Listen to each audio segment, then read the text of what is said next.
I was never a big fan of deserted roads. I always preferred the predictability of busy highways, with their well-lit signs and convenience stores every few miles.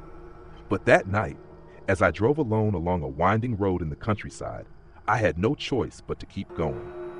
The GPS had lost signal hours ago, and my phone no longer showed even a trace of network connection.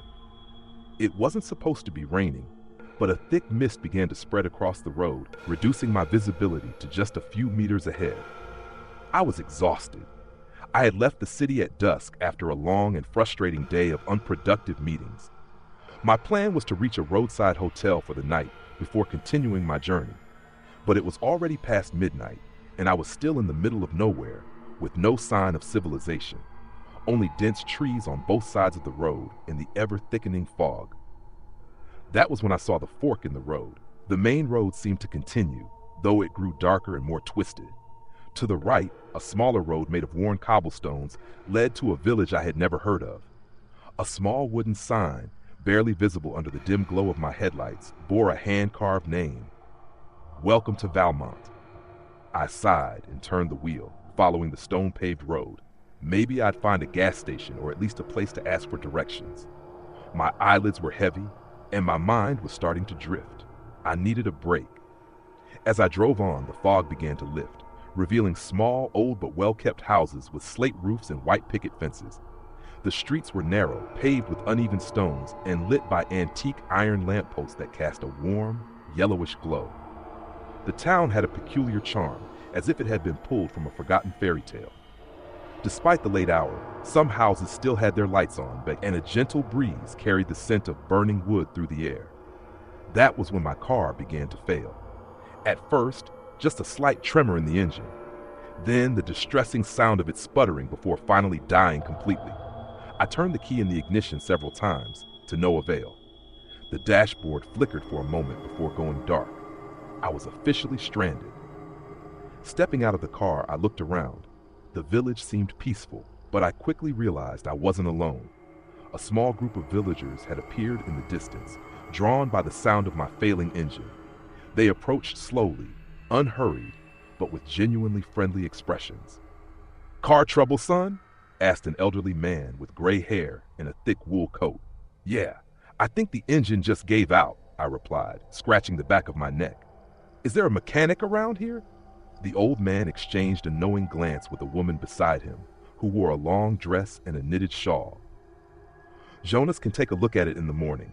There's no mechanic nearby, but he knows a fair bit about engines. In the meantime, you can stay at the inn. We can't leave a traveler out in the cold, can we?" The woman smiled and nodded. "Don't worry, dear. Here in Valmont, everyone is welcome.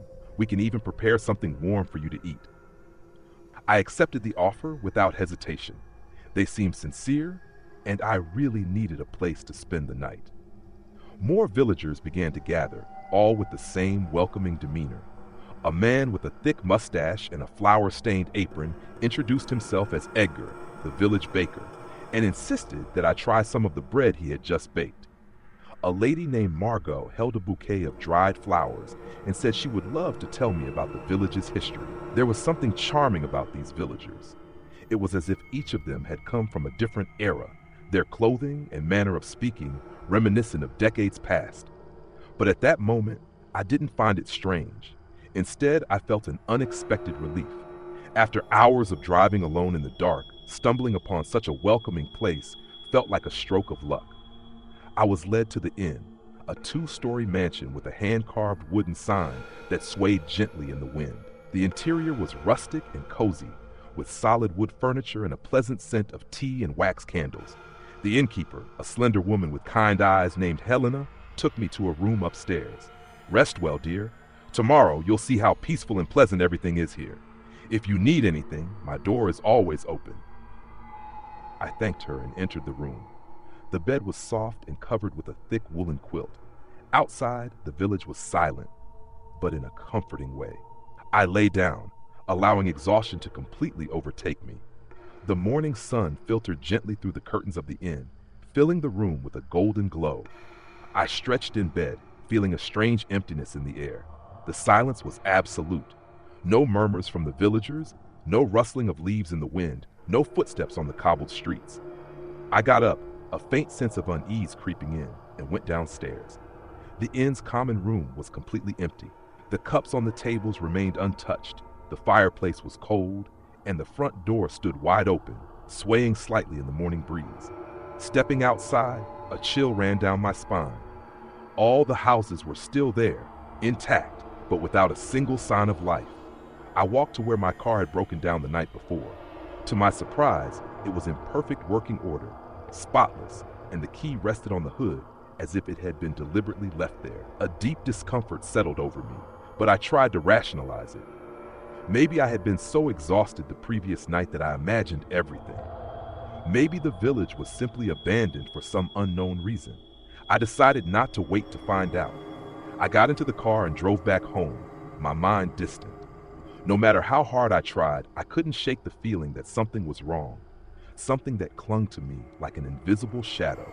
When I finally arrived home, feeling safe in the familiar surroundings of my apartment, I tossed my keys onto the table and collapsed onto the couch, trying to shake off the tension. That was when I noticed it. On the kitchen table, a small note rested. With trembling hands, I picked up the yellowed paper and read, "Thank you for visiting our humble little town. Do come back sometime. We enjoy having someone new around every now and then. But don't worry, if you don't come to us, we'll come to you. Though we may not be as hospitable next time." Thank you for watching. Please subscribe for more.